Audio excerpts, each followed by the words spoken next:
Hello guys, if you have not watched part 1 of this story, please do so, it will help you understand this part 2 better.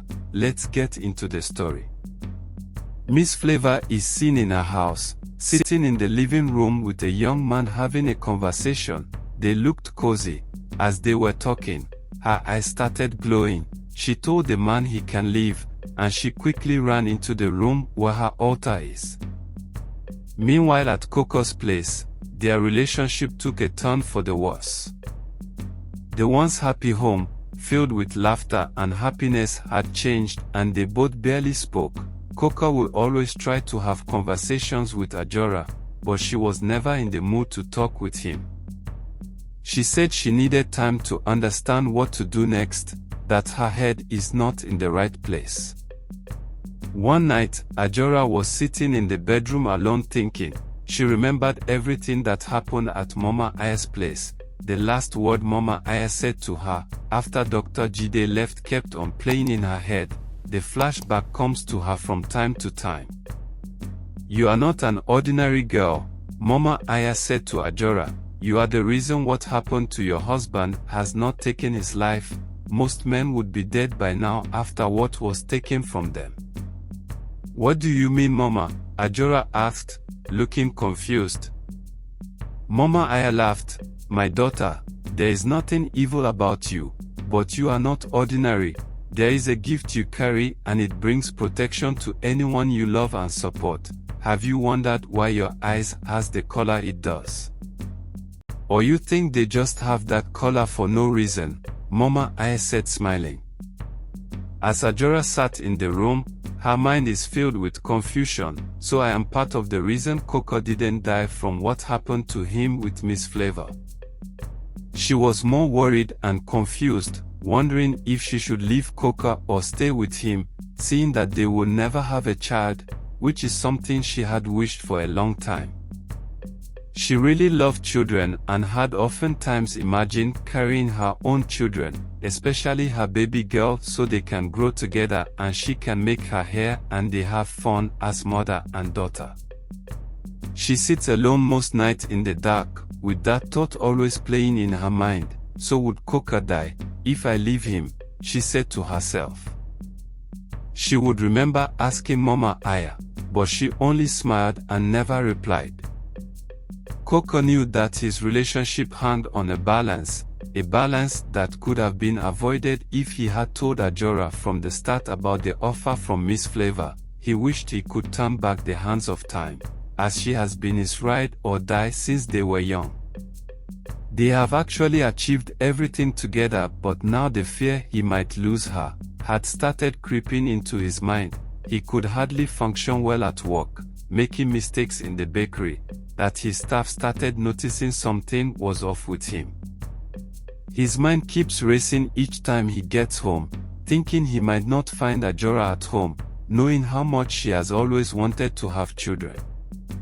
1 week after they visited Mama Aya's place, Koka came back home from work and found Ajara packing her things to leave the house. Finally, his fear of her leaving was playing out in his eyes. He pleaded with her not to leave. "Baby, I know I made a terrible mistake, but I thought I was doing the best for us, for you. I wanted to give you the kind of wedding you have always dreamt of." Ajara stood there, tears streamed down her eyes. "Yes, you gave me the kind of wedding I have always dreamed of, but you forget that wedding is one day and marriage is a lifetime, and one of the joy of a marriage is being blessed with children, and you know how much I have always wanted to carry your children. What if that never happens? Because of one day of enjoyment, you ruined a lifetime of marriage. How do we explain that?" "I am so sorry, baby," Kenny said, his voice shaky, showing how remorseful he was. "I never knew this would cause us so much pain. I was thinking since I never slept with her, we won't be in his position, and you know I wanted to give you the best," Kenny said, trying to show Ajara he did it just for her happiness. "Yes, I know," Ajara replied as tears filled her eyes, "but my one day of happiness has ruined our everlasting year of happiness. I always tell you, Kenny, you can tell me anything, and I thought we were friends." Before we got married, you used to trust me with everything, and this one thing that is crucial, you hid it from me. I am sorry, Kenny said. How can I make it up to you? Ajara paused for a while. We have to tell our parents about this. I don't want people to keep blaming me for not giving you a child. If that will make you happy, I am willing. We can do that right away. But please, you give me few days to speak with Jide. Maybe I can get him to change his mind, Kenny said. It's fine. You have 3 days. And after that, we need to invite our families and break the news to them. Kenny agreed and they hugged. 2 days later, Koka couldn't reach Jide on the phone. He went to visit him at work and was told Dr. Jide is on leave. On the 3rd day, as they planned to call the families and invite them over, there was a knock at the door. Jide came in. Koka's face lifted up, but he didn't say anything as he has decided not to put pressure on his friend anymore. I will do it, Jide said, as he sat down on the chair opposite Koka and Ajara. This will be very risky, Ajara said, looking at Jide to be sure he knows what he is getting himself into. I will do it. I took time to think about it, and I have stored my sperm in the lab, enough to help me have children in case if Mama Aya's plans fails. Jide, my friend, I am really sorry to put you through this, Koka said. A slight smile came to his face. I am not doing this for you, Jide replied, his voice showing a sign of anger. I warned you, but you didn't listen. I am doing this because we have come a long way, and if I can't get the kind of happiness I wanted after losing my girl, I want to make sure that Ajara gets it. She is innocent in all this. Few days later, all the plans were set. They went to Mama Aya, who prepared Dr. Jide and told him he will not make love to anybody in 1 month till the process has been completed. The day finally came and Jide went to visit Miss Flavour. It was a Saturday afternoon. Koka and Ajara went with him as they parked their car far from Miss Flavour's house, waiting for Dr. Jide to finish and come out. But hours passed and Jide never came out. Before you know it, it was midnight and Dr. Jide never came out. They tried to reach him on the phone, but his number was switched off. Koka and Ajara became scared as they sat in the car the whole night. Their minds ran to every possible negative thing that might have happened. At first Ajara asked, "Does it take this long to give a head? Is this how long you spent in this woman's house?" Koka quickly interjected, "No, something must be wrong. Maybe she has found out. Maybe she discovered our plans. In fact, I don't know what to say right now," Koka said, getting agitated. "What do we do now?" Ajara asked, feeling scared. "Let's wait till tomorrow morning," Koka said. Maybe she asked him to spend the night. They slept there, in the car that night. The next morning, around 9, there was no sign of Dr. Jide and his phone was still switched off.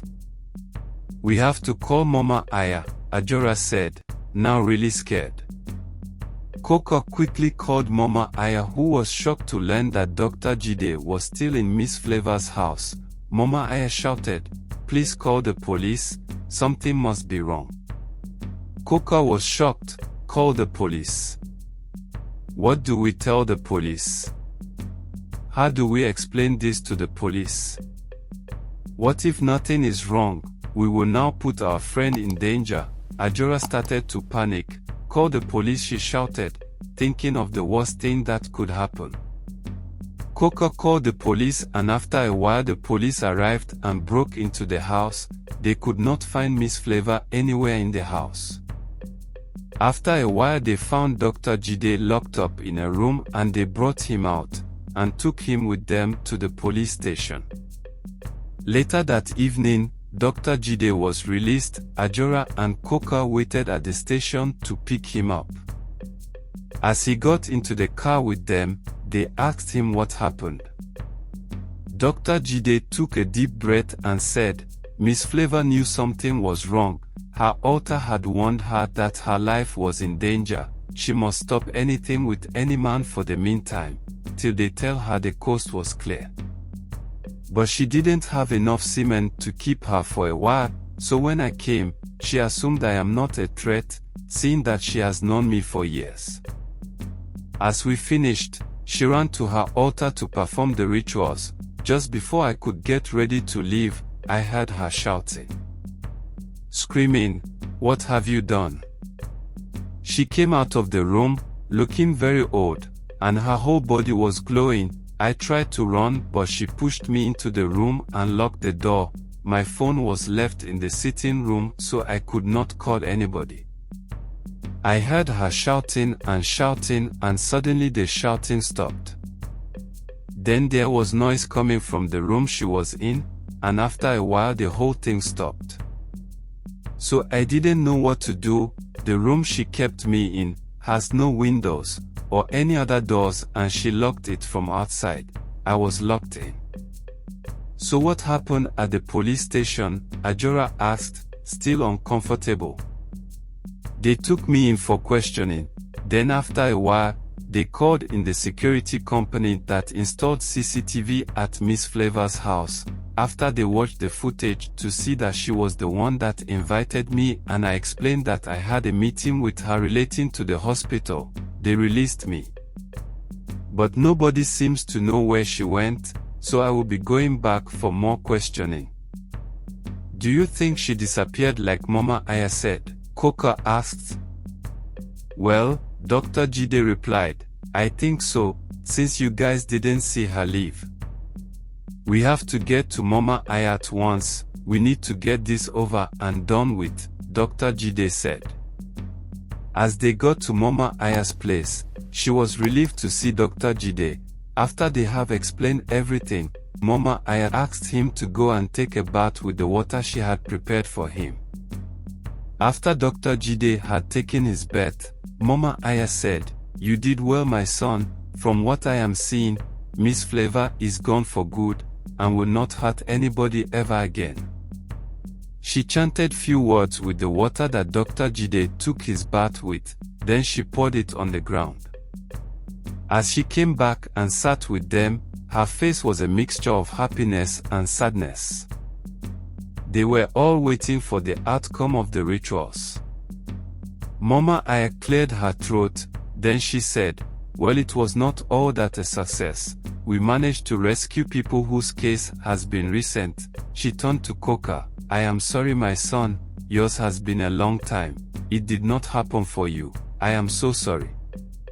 Koka and his wife Ajara bowed their heads. Tears ran down Ajara's eyes, and she stood up and left. Koka ran after her, while Dr. Jide sat there looking very sad. So Mama, I did all this for nothing, he said, his voice low and filled with regret. No, my son, you have saved a lot of lives and I am very proud of you. But I didn't manage to save my friend, which is the reason I went there in the first place. I know, my son, but there is hope for them. Dr. Jide's eye widened. Hope? How? Your friend married a woman with a special and unique spirit. It is possible to reverse, but I didn't mention it because it is not something that is up to me. It would take her willingness and forgiveness for her mind and spirit to settle, before anything will be possible. But I don't want you to go and tell this to your friend. Let them figure it out for themselves. Few days later, the silence in Koka's house was like something anyone can touch. It was as if he never knew his wife. She looked like a total stranger to him, but he kept his cool and never brought up the topic. He only prayed that she doesn't leave him. 2 weeks later, one evening as Koka sat in the living room watching television, Ajara came back from work and sat next to him. Baby, can we talk? She said, looking very moody. Koka fixed his gaze on her, his heart beating very fast because he feels she might end things with him.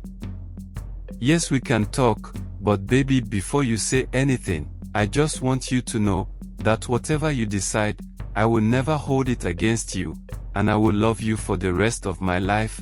I know I messed up, but I am ready to accept whatever you decide to do, but note, I love you and will always do, no matter what. Ajara took a deep breath and said, I am not going anywhere. I have taken our time to think about the whole thing, and we agreed for better for worse. I will stand by you and love you for the rest of our lives. Koka looked like he was dreaming. Really, baby, he said. Excitement filled his heart. Yes, my love, we are in this together. We will make it work. Koka hugged his wife tightly. As they were there, the doorbell rang. It was Dr. Jide. He came in and sat down. Noticing the brightness in the room, he was glad. Guys, I have one piece of good news. I found one of Koka's sperm in the lab. I never knew it was still there, so we can give it a chance and see if it will work for Ajara through IVF. They were all excited. Few months later, the IVF was successful and Ajara became pregnant, and after a while she gave birth to twins, 2 boys, and happiness returned to the family once again. A year later, Ajara felt pregnant again. This time, it was natural. They both went back to see Dr. Jide, asking how it is possible that Ajara is pregnant since Koka's tanks was empty. Dr. Jide smiled. Then he told them what Mama Aya said after they left, that Ajara has a special spirit, that if she is at peace, anything is possible with people around her.